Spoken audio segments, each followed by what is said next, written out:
আসসালামু আলাইকুম। অন্য ধর্মে যারা আছো তাদেরকে জানাচ্ছি আন্তরিক অভিনন্দন ও শুভেচ্ছা। আজকে আমরা নবম দশম শ্রেণীর উচ্চতর গণিতের 11.2 অনুশীলনীর বহু নির্বাচনী প্রশ্ন সমাধান করব ইনশাল্লাহ। তো চলো দেরি না করে শুরু করা যাক। তো প্রথমেই আমরা একটু বেসিক জিনিস শিখে নিব। তো ত্রিভুজের ক্ষেত্রফল সম্পর্কিত প্রশ্ন এখানে রয়েছে। কিভাবে একটা ত্রিভুজের ক্ষেত্রফল নির্ণয় করতে হয় তো সেটা আমরা শিখে নেব। এখানে ত্রিভুজ এবিসি এর যে বিন্দু তিনটি এখানে শীর্ষবিন্দু রয়েছে এ বি এবং সি। তো এই বিন্দুগুলো আমাদের ছক কাগজে অর্থাৎ চতুর্ভাগে বসার পরে আমাদের দেখতে হবে যে ঘড়ির কাঁটার বিপরীত দিকে কোন বিন্দু পড়ে। তো এ বিন্দুর স্থানাঙ্ক যদি আমরা ধরি x1 y1, তাহলে এ বিন্দুর বিপরীতে আমরা এখানে পাচ্ছি সি বিন্দু। তাহলে সি বিন্দুর স্থানাঙ্ক যেটা থাকবে সেটাকে আমাদের চিন্তা করতে হবে x2 y2। এরপরে আমরা পাচ্ছি বি বিন্দুর তাহলে স্থানাঙ্ক হলো x3y3। এরপরে বির পরে আমরা পাবো কি এ। তাহলে ঘড়ির কাঁটার বিপরীত দিকে বিবেচনা করতে হবে। এ বিন্দু থেকে ঘড়ির কাঁটা যেদিকে ঘোরে তার বিপরীত দিকে আমরা দেখব যে বিন্দু থাকবে, সেই বিন্দুর স্থানাঙ্ক হবে x2y2।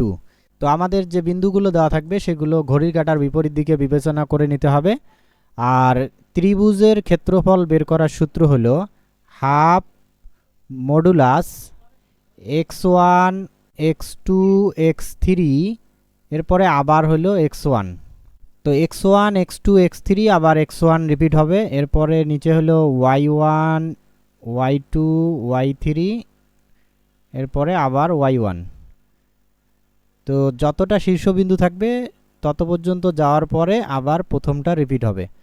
এরপরে আমাদের x1 এর সাথে y2 গুণ করতে হবে, তারপরে প্লাস x2 এর সাথে y3, এরপরে প্লাস x3 এর সাথে y1। তো উপর থেকে নিচে যদি আমরা এভাবে গুণ করি তাহলে সামনে প্লাস চিহ্ন হবে, আর যদি আমরা নিচ থেকে উপরে এভাবে গুণ করি তাহলে সামনে মাইনাস চিহ্ন হবে। উপর থেকে নিচে গুণ করলে সামনে প্লাস, আর নিচ থেকে উপরে গুণ করলে সামনে মাইনাস চিহ্ন বসবে। অর্থাৎ আমরা এটাকে লিখতে পারি হাফ মডুলাস x1 y2, এরপরে প্লাস x2 y3, এরপরে প্লাস x3 y1, এরপর হবে মাইনাস এই যে y1 এর সাথে কি হবে x2 গুণ। তাহলে আমরা লিখতে পারি x2y1 minus x3y2 minus x1y3। তো এরপরে মডুলাস। তো যদি চতুর্ভুজ হয় তাহলে x1 x2 x3 x4 যাওয়ার পরে x1 হবে, আবার y1 থেকে y4 যাওয়ার পর আবার y1 রিপিট হবে। তো আশা করি বেসিক জিনিসটা বুঝতে পারছো। এখন আমরা এমসিকিউ সমাধান করব। তো এখানে প্রথম প্রশ্ন দেওয়া আছে এ বি সি শীর্ষ বিশিষ্ট এবিসি ত্রিভুজের ক্ষেত্রফল কত। তো এ বিন্দু হলো 3,2। তো প্রথমে আমরা ডান দিকে যাব 1 2 3, তারপরে উপরে হলো 1 2। তাহলে এইটা হলো আমাদের এ বিন্দু 3,2, যেহেতু প্লাস প্লাস এই জন্য প্রথম চতুর্ভাগে হলো।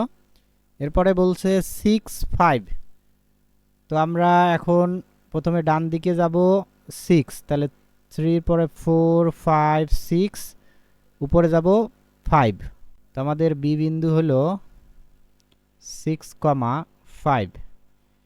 এরপরে সি বিন্দু হলো -1,4। তাহলে যেহেতু -1 প্রথমে বামে আসবো 1 ঘর, তারপর +4, তাহলে উপরে যাব 4 ঘর, 1 2 3 4। তো এটা হলো আমাদের সি বিন্দু -1,4। এখন যদি আমরা এই বিন্দু তিনটি যোগ করি তাহলে আমরা একটা ত্রিভুজ পাবো। সেই ত্রিভুজটা হলো এবিসি ত্রিভুজ। তো এই যে এখন আমরা এই ত্রিভুজের শীর্ষবিন্দুগুলোকে আমরা ঘড়ির কাঁটার বিপরীত দিকে বিবেচনা করব। তো এটা যদি আমাদের হয় x1 y1, তাহলে এই যে ঘড়ির কাঁটার বিপরীতে আমরা এখানে পাচ্ছি বি বিন্দু, তাহলে এটার স্থানাঙ্ক হবে x2 y2। এখানে বি না থেকে যদি সি থাকতো তাহলে সির স্থানাঙ্ক যেটা থাকতো সেটাই হতো x2 y2। A B C serial থাকতে হবে এমনটা না, আমাদের দেখতে হবে যে ঘড়ির কাঁটার বিপরীত দিকে কোন বিন্দুটা পড়ে। সেটা এরপরে সি হইতে পারে, তারপরে বি হইতে পারে। তো এখানে এরপরে আমরা বি পাচ্ছি, তারপরে বির পরে আমরা এখানে পাচ্ছি সি, তাহলে সির বিন্দু হবে x3 y3। তো এরপরে আমাদের আবার রিপিট করতে হবে কি x1 y1 এ। তো এখন আমরা এই সূত্র অনুযায়ী এই মানগুলো বসাবো। হাফ মডুলাস x1 কত, x1 হলো আমাদের 3 আর y1 হলো 2, x2 হলো আমাদের 6 আর y2 হলো 5, এরপরে x3 হলো -1 আর y3 হলো 4। এরপর আবার আমাদের রিপিট করতে হবে x1 y1, x1 হলো 3 আর y1 হলো 2 বর্গ একক। তো এরপর আমরা কি করব, হাফ মডুলাস, তো এই যে এটার সাথে এটা আমরা গুণ করব 3 × 5, তাহলে কি হয় 3 5 15, তারপরে এদিকে গুণ করলে সামনে প্লাস চিহ্ন দিতে হয়, তাহলে 4 6 কত হলো 24, তারপরে এখানে যেহেতু মাইনাস আছে তাহলে কি হবে প্লাসে মাইনাসে মাইনাস 2 আর 1 গুণ করলে 2 অক্ষে 2। এখন এই দিকে যখন আমরা গুণ করব সামনে মাইনাস হবে, 6 দুগুণে 12, আবার এটার সাথে এটা যদি গুণ করি এখানে যেহেতু আগে থেকে মাইনাস আছে আর সূত্রের মাইনাস, মাইনাসে মাইনাসে প্লাস, 5 আর 1 গুণ করলে তাহলে 5 অক্ষে 5, তারপরে এইদিকে গুণ করব মাইনাস 3 4 হলো 12 বর্গ একক। এরপরে হাফ মডুলাস, তো এখন আমরা এগুলো ক্যালকুলেশন করব ক্যালকুলেটরের হেল্প নিয়ে। তো 15 তার সাথে যোগ হলো 24, এরপরে বিয়োগ হলো 2, বিয়োগ হলো 12, তারপরে যোগ হলো 5, তারপরে বিয়োগ হলো 12। তো এরপর যদি আমরা সমান দেই যে 18 পাচ্ছি, তাহলে এগুলো ক্যালকুলেশন করে আমরা এখানে পাবো 18। তো মডুলাসের কাজ কি, এটা যদি ঋণাত্মক হইতো তাহলে মডুলাস তুললে কি হয় ধনাত্মক হয়ে যায়, যেহেতু ক্ষেত্রফল ঋণাত্মক হয় না এই জন্যে মডুলাস ব্যবহার করা হচ্ছে। মডুলাস যদি আমরা তুলি এখানে যদি -18 আসতো, মডুলাস তুললে কি হইতো +18 হইতো। তো মাইনাস সংখ্যার যদি মডুলাস করা হয় তাহলে কি হয় প্লাস হয়, আর প্লাস সংখ্যার যদি মডুলাস করা হয় তাহলে প্লাসে হয়, আর যদি অজ্ঞাত কোনো চলকের মডুলাস তোলা হয় তাহলে সেক্ষেত্রে সামনে প্লাস মাইনাস চিহ্ন দিতে হয়। তো এখানে তাহলে +18 মডুলাস করলে কি হবে +18 হবে, তারপরে 2 দ্বারা যদি কাটি তাহলে 9 দুগুণে 18, তাহলে 9 বর্গ একক হলো এই ত্রিভুজটির ক্ষেত্রফল। তাহলে সঠিক উত্তর হবে আমাদের খ 9 বর্গ একক। তো এখানে একটা যদি আমরা পারি তাহলে আশা করা যায় ইনশাল্লাহ সবগুলো এভাবে করতে পারবো। তো পরের যে প্রশ্ন আছে এখানেও 3টা বিন্দু দেওয়া আছে, বলা হয়েছে ত্রিভুজের ক্ষেত্রফল, তারপরে প্রশ্ন এখানেও ত্রিভুজের ক্ষেত্রফল, তারপরেরটাও ত্রিভুজের ক্ষেত্রফল, তারপরে যেটা আছে এটাও ত্রিভুজের ক্ষেত্রফল। এরপরে এখানে আমাদের একটা উদ্দীপক দিয়ে 2টা প্রশ্ন করা হয়েছে। পি কিউ আর এস বিন্দু চারটি একটি বর্গক্ষেত্রের শীর্ষ বিন্দুসমূহ। তো এখানে প্রথমে প্রশ্ন করা হয়েছে যে কোন বিন্দুটি এক্স অক্ষের উপর অবস্থিত। তো আমরা একটু মনে রাখবো যদি এক্স অক্ষের উপর অবস্থিত হয় তাহলে ওয়াই এর মান 0 হবে, অর্থাৎ কোটি 0 হয়, আর যদি ওয়াই অক্ষের উপর হয় তাহলে এক্স 0 হয়, অর্থাৎ সেক্ষেত্রে ভুজ 0 হয়। এক্স অক্ষের উপর হলে ওয়াই এর মান অর্থাৎ কোটি 0 মানে পরে যেটা থাকে সেটা 0 হয়, আর ওয়াই অক্ষের উপর হলে এক্স এর মান অর্থাৎ ভুজ 0 প্রথমে যেটা থাকে সেটা 0 হয়। তো যেহেতু আমাদের বলছে এক্স অক্ষের উপর অবস্থিত কোনটি, তাহলে অবশ্যই ওয়াই এর মান 0 অর্থাৎ কোটি 0 কোন বিন্দুটা সেটা দেখতে হবে। তো এখানে পি বিন্দুতে কোনো 0 নাই, কিউ বিন্দুতে এই যে 3,0 এখানে কোটিটা 0 আর আর এর মধ্যে এক্সটা 0 অর্থাৎ ভুজ 0, তাহলে এখানে সঠিক উত্তর হবে কিউ বিন্দু। এই কিউ বিন্দুর আমরা দেখতে পাচ্ছি যে কোটি 0, এই যে 3,0 এটা হলো এক্স আর এটা কি ওয়াই। তো যেহেতু ওয়াই 0 অর্থাৎ কোটি 0 তাহলে এটা এক্স অক্ষের উপর অবস্থিত। আমরা যদি বিন্দুটা বসাই এই যে 1 2 3, তো 3,0 তাহলে এই যে বিন্দুটা এটা হলো 3,0, তাহলে এই বিন্দুটা কোন অক্ষের উপর বসলো, এটা হলো এক্স অক্ষ, এক্স অক্ষের উপর অবস্থিত। আর যদি আমরা একটা বিন্দু দেখি যে 0,2, তাহলে 0,2 1 2, তাহলে এই যে এই বিন্দুটা হলো 0,2 অথবা 0 কমা যদি -2 হয় তাহলে এই বিন্দুটা y অক্ষের উপর অবস্থিত। এই যে x 0 হলে x যদি শূন্য থাকে তাহলে y অক্ষের উপর অবস্থিত হয়, আর y যদি শূন্য হয় তাহলে x অক্ষের উপর অবস্থিত হয়। তাহলে সঠিক উত্তর হবে এখানে খ। তো আশা করি বুঝতে পারছো। তো এখানে আমাদের চতুর্ভুজ যেটা আছে PQRS, এটা একটা বর্গক্ষেত্র, বর্গক্ষেত্রের শীর্ষবিন্দু। তো এখানে আমরা যদি লক্ষ্য করি যে P বিন্দু হলো আমাদের 2, -3। তো P বিন্দুর ঘড়ির কাঁটার বিপরীত দিকে আমরা পাচ্ছি Q, Q এর বিপরীতে পাচ্ছি R, R এর বিপরীতে পাচ্ছি S, এবং S এর বিপরীতে আমরা পাচ্ছি P। তো এখন আমাদের এখানে যে কাজটা করতে হবে, x1 x2 x3 তারপরে আমাদের x4 পর্যন্ত যাইতে হবে। যেহেতু এটা চতুর্ভুজ তাহলে তো x3 এর পরে আমরা লিখব x4, x4 এর পরে হবে x1, ঠিক একইভাবে y4 তারপরে হবে y1 বর্গ একক। তো x3 এর সাথে y4 গুণ হবে আর x4 এর সাথে y1, আর এইদিকে আমাদের x4 এর সাথে y3 এবং x1 এর সাথে y4 গুণ হবে। তো এখন আমরা বিন্দুগুলো এখানে বসাবো। হাফ মডুলাস x1, x1 তাহলে কি হবে, এই যে পির বিন্দু যে আছে পির স্থানাঙ্ক 2x1 আর y1 হলো -3।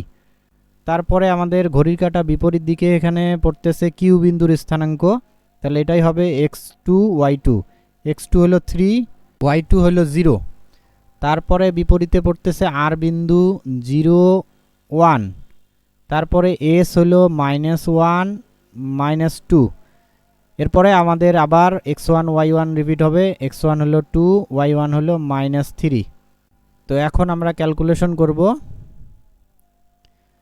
তো এই 2 আর 0 গুণ করলে হবে 0, তারপরে প্লাস 3 আর 1 গুণ করলে হবে 3, তারপরে প্লাসে মাইনাসে -2 আর 0 গুণ করলে হবে 0, তারপরে এখানে মাইনাসে মাইনাসে প্লাস, আর আমাদের সূত্রের প্লাস গুণ করলে হবে প্লাসে প্লাসে প্লাস, 1 আর 3 গুণ করলে হবে 3। তো এখন আমরা নিচ থেকে উপরে গুণ করব। নিচ থেকে উপরে গুণ করলে মাইনাস হয়, এখানে যেহেতু মাইনাস আছে তাহলে মাইনাসে মাইনাসে প্লাস হবে, 3 3 হলো 9। এরপরে 0-র সাথে 0 গুণ করলে 0ই হবে। তারপরে এখানে মাইনাসে মাইনাসে প্লাস, 1 আর 1 গুণ করলে হবে 1। তারপরে এখানে মাইনাস আছে তাহলে মাইনাসে মাইনাসে প্লাস, 2 আর 2 গুণ করলে 4। এখানে মাইনাস আছে আর আমাদের সূত্রের মাইনাস গুণ করে মাইনাসে মাইনাসে প্লাস। এখন ক্যালকুলেশন করতে হবে। তো এটার জন্য আমরা ক্যালকুলেটরের হেল্প নিব। 0 + 3, তাহলে 0 লিখতে হবে না, 3, তারপরে হলো -0 এটাও লিখতে হবে না, এরপরে +3 আছে, তারপরে +9 আছে, তারপরে -0 লিখতে হবে না, তারপরে কি আছে +1 +4, অর্থাৎ প্লাস আমরা 5 দিতে পারি। তো আসতেছে 20। তো এখানে আমরা লিখতে পারি হাফ মডুলাসের ভিতরে হলো 20 বর্গ একক। তো এখন যেহেতু প্লাস সংখ্যা তাহলে মডুলাস তুললে প্লাসই হবে। তো 20-কে যদি 2 দ্বারা কাটি তাহলে হবে 10। তাহলে সর্বশেষ আমরা পাচ্ছি হলো 10 বর্গ একক হলো বর্গক্ষেত্রের ক্ষেত্রফল। তবে আমরা যদি অপশন লক্ষ্য করি এখানে আমরা দেখতে পাচ্ছি যে অপশনে 10 নাই, কিন্তু এখানে অপশন গয়ে দেওয়া আছে দেখো √100, √100, আর 100 রুট করলে আমরা জানি কত হয়, 10 হয়। তাহলে সঠিক উত্তর হবে গ √100। তো এটা চাইলে আমরা অন্যভাবে করতে পারবো, যেহেতু এটা বর্গক্ষেত্র আর বর্গের ক্ষেত্রফলের সূত্র আমরা জানি কি, বাহু স্কয়ার, অর্থাৎ বাহু যদি a হয় তাহলে হবে a²। তো আমরা এক বাহু যদি বের করতে পারি তাহলে ক্ষেত্রফল আমরা বের করতে পারবো। যদি আমরা PQ বাহুর দৈর্ঘ্য বের করতে পারি তাহলে আমরা ক্ষেত্রফল বের করতে পারবো। P হলো এখানে 2, -3 আর Q হলো 3, 0। তাহলে দুইটা বিন্দুর মধ্যবর্তী দূরত্ব বের করার সূত্র কি, x1 - x2 all square plus y1 - y2 all square, যেটা আমরা ইতিপূর্বে 11.1 এর বহু নির্বাচনী প্রশ্ন সমাধান করার সময় আমরা শিখেছি। তো এখানে x1 কোনটা, এইটা হলো x1 আর এটা হলো y1। কিউ এর বিন্দু হলো x2 y2। তো এখন আমরা জাস্ট মান বসাবো। x1 হলো 2, তারপরে সূত্রের মাইনাস x2 হলো 3 তার অল স্কোয়ার, এরপরে প্লাস y1 হলো -3, তারপরে সূত্রের মাইনাস y2 হলো 0 তার অল স্কোয়ার। তো এখানে 2 থেকে 3 বাদ দিলে -1 তার স্কোয়ার, এরপরে প্লাস এখানে -3 তার স্কোয়ার। তো -3 এর স্কোয়ার করলে কি হয় 9। তো -1 এর স্কোয়ার করলে 1 হয়, 1 আর 9 যোগ করলে হয় 10। তাহলে এই যে আমরা বর্গের বাহু পাইলাম √10। তো বর্গের বাহু যেহেতু অর্থাৎ এর মান হলো √10, আর ক্ষেত্রফল অর্থাৎ বাহু স্কোয়ার এ স্কোয়ার মানে কি √10 তার স্কোয়ার। তাহলে স্কোয়ার রুট কাটা গেলে কত হয় 10। তাহলে এই যে বর্গের ক্ষেত্রফল হলো 10 বর্গ একক। আর অপশনে 10 দেওয়া ছিল না, দেওয়া ছিল √100, আর √100 মানে 10 বোঝায়। তো আশা করি বুঝতে পারছো। এভাবে 11.2 এর যে এমসিকিউগুলো রয়েছে ইনশাল্লাহ সমাধান করতে পারবে। তারপরেও যদি সমস্যা হয় তাহলে অবশ্যই আমাকে জানাবে। আজকের ক্লাস এই পর্যন্ত, দেখা হবে আগামী ক্লাসে ইনশাল্লাহ। আল্লাহ হাফেজ।